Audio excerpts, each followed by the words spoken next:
Hello. ହଁ ଭାଇ ମୋ ଭାଇଙ୍କ ସହିତ କଥା ହେଲି। ହଁ ମୋ ଭାଇଙ୍କ ସହିତ କଥା ହେଲି। ହଁ କୁହ। ଭାଇ କହିଲେ କି କାଲି ସକାଳ 11ଟାରେ ହଁ ପଇସା 20 ଲକ୍ଷ ଟଙ୍କା କ୍ୟାସ୍ ଧରିକି ଭୁବନେଶ୍ୱର ରେଲୱେ ଷ୍ଟେସନ କତିରେ ଛିଡା ହେଇଥିବ। ତାପରେ ଫୋନ କଲେ ଆପଣ ଜାଗାକୁ ଆସିବେ ଆଉ। କାଲି କେତେଟାକୁ? କାଲି 11ଟା ବେଳକୁ। ଦିନ? ହଁ। ହୁଁ ହୁଁ। ଆଉ କହିଲେ କି ଯଦି ତାଙ୍କୁ କହିଦବୁ ବେଶୀ ଚାଲାକି କି ପୋଲିସ ଧରିକି ଆସିଲେ ତାହେଲେ ଆଉ ପିଲାକୁ ଦେଖିବାକୁ ପାଇବେନି କି ପିଲାକୁ ଆଉ ପାଇବେନି, ମିଳିବନି। କଣ ପାଇଁ ଏତେ ପଇସା ଦେବି? ଆଁ ଏବେ ଏବେ ଏବେ ଦେଲନି କି? ଏ ଭାଇ କହିଲେ ଯଦି ପଇସା ନଦେଲେ ତାହେଲେ ପିଲାଙ୍କୁ ଆଉ ପିଲାକୁ ଆଉ ପାଇବେନି ଆପଣ। ନାଇଁ ଏବେ ଏବେ କଣ ଏବେ ଦେଇଥା। ଆଁ ଏବେ କୁହ ଏବେ ଦେଇଥା। କଣ ଏବେ କହିଲେ ପଇସା ଦେଇଥା। ପଇସା କାଲି ସକାଳ 11ଟା ବେଳକୁ ଆସିକି ଭୁବନେଶ୍ୱର ରେଲୱେ ଷ୍ଟେସନ କତିରେ ଛିଡା ହବା ପାଇଁ କହିଲେ। ହଁ ନାଇଁ ନାଇଁ କୁହନ୍ତୁ ଏବେ ଦେଇଥା କୁହନ୍ତୁ। ଏବେ ହଁ ଏବେ ଏବେ କେତେବେଳେ ଦେବେ? ଏବେ ଦେଇଥା ଆମ ପିଲାକୁ ଆମେ ଆଣୁ। ଆଉ ଶୁଣନ୍ତୁ, ସେ କହିଲେ କି ଯଦି ଚାଲାକି କରନ୍ତି ତ ମୁଁ ସିନା ଧରା ପଡିଯିବି। ହଁ ଆଉ ତା ପାଖରେ 4ଟା ପିଲା ଅଛନ୍ତି। ତାପରେ ତାର ଯାହା ହାଲ କରିବେ ସେଟା ଦାୟୀ କେହି ହେବେନି ଆଉ। ଏବେ କୁହନ୍ତୁ ମୁଁ ଦେଇଦେବି। ଏବେ ଆସିପାରିବେ ତ? ହଁ ଆମେ ଯେତେବେଳେ ଯିବୁ ଗାଡି କରି ଯିବୁ। ଆଉ 2-3 ଜଣ ଆସିବେ ଆଉ। ହଁ ହଉ କୋଉଠି ତୁ କହ? Bhubaneswar railway station. ହଁ Bhubaneswar railway station. Bhubaneswar railway station. ହଁ। ହଉ ଆମେ ବାହାରୁଛୁ ଏବେ। ଆଁ ଏବେ ପଇସା ଧରି ବାହାରୁଛୁ। ହଉ ଆସ। ହଁ ହଉ ହଉ।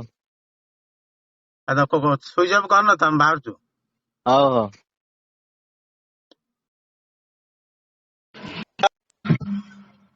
ହ୍ୟାଲୋ। ହଁ ଭାଇ ମୋ ଭାଇଙ୍କ ସହିତ କଥା ହେଲି। ହଁ ମୋ ଭାଇଙ୍କ ସହିତ କଥା ହେଲି। ହଁ କୁହ। ଭାଇ କହିଲେ କି କାଲି ସକାଳ 11ଟାରେ ହଁ ପଇସା 20 ଲକ୍ଷ ଟଙ୍କା କ୍ୟାସ୍ ଧରିକି ଭୁବନେଶ୍ୱର ରେଲୱେ ଷ୍ଟେସନ କତିରେ ଛିଡା ହେଇଥିବ। ତାପରେ ଫୋନ କଲେ ଆପଣ ଜାଗାକୁ ଆସିବେ ଆଉ। କାଲି କେତେଟାକୁ? କାଲି 11ଟା ବେଳକୁ। ଦିନ? ହଁ। ହୁଁ ହୁଁ। ଆଉ କହିଲେ କି ଯଦି ତାଙ୍କୁ କହିଦବୁ ବେଶୀ ଚାଲାକି କି ପୋଲିସ ଧରିକି ଆସିଲେ ତାହେଲେ ଆଉ ପିଲାକୁ ଦେଖିବାକୁ ପାଇବେନି କି ପିଲାକୁ ଆଉ ପାଇବେନି, ମିଳିବନି। କଣ ପାଇଁ ଏତେ ପଇସା ଦେବି?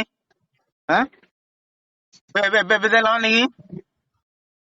ଏ ଭାଇ କହିଲେ ଯଦି ପଇସା ନଦେଲେ ତାହେଲେ ପିଲାଙ୍କୁ ଆଉ ପିଲାକୁ ଆଉ ପାଇବେନି ଆପଣ। ନାଇଁ ଏବେ ଏବେ କଣ ଏବେ ଦେଇଥା। ଆଁ ଏବେ କୁହ ଏବେ ଦେଇଥା।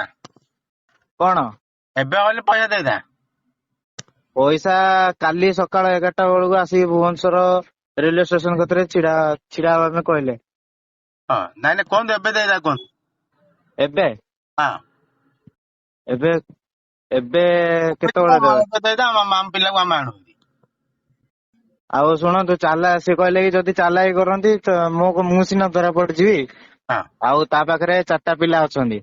ତାପରେ ତାର ଯାହା ହାଲ କରିବେ ସେଟା ଦାୟୀ କେହି ହେବେନି ଆଉ। ଏବେ କୁହନ୍ତୁ ମୁଁ ଦେଇଦେବି। ଏବେ ଆସିପାରିବେ ତ? ହଁ ଆମେ ଯେତେବେଳେ ଯିବୁ ଗାଡି କରି ଯିବୁ। ହଉ 2-3 ଜଣ ଆସିବେ ଆଉ। ହଁ ହଉ କୋଉଠି ତୁ କହ? Bhubaneswar railway station. ହଁ Bhubaneswar railway station. Bhubaneswar railway station. ହଁ। ହଉ ଆମେ ବାହାରୁଛୁ ଏବେ। ଆଁ ଏବେ ପଇସା ଧରି ବାହାରୁଛୁ। ହଉ ଆସ। ହଁ ହଉ ହଉ। ସୁଇଚ୍ ଅଫ୍ କରନ ତ ଆମେ ବାହାରୁଛୁ। ହଉ ହଉ।